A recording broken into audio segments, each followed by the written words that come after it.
Welcome. So here's the unique paper code. Name of the paper is Digital Empowerment. Name of the course, it's a VAC course, and it's for semester 1 to 4. The maximum duration is 1 hour and maximum marks is 30. Here are the instruction for the candidate. Question number 1 is compulsory. Alternative question from question number 2 to question number 4.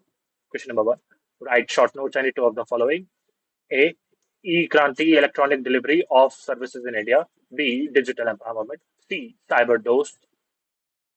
Question number 2, A part. List and elaborate any two examples of digitalization of services that has been provided by the government. B part. Define cyberbullying. How can it be handled? Question number 3, A. What is phishing? How can one identify a phishing scam? B part. Write any 5 ethical practices needed to remain safe in cyberspace. Question number 4, A part. What is DigiLocker? Explain its purpose. Question number B. Okay, B part. What is the cybersecurity threat? Name any 3 cybersecurity threats. Thank you. If you guys want any other PYQs of any other subject, do mention in the comments. I will post it as soon as it can.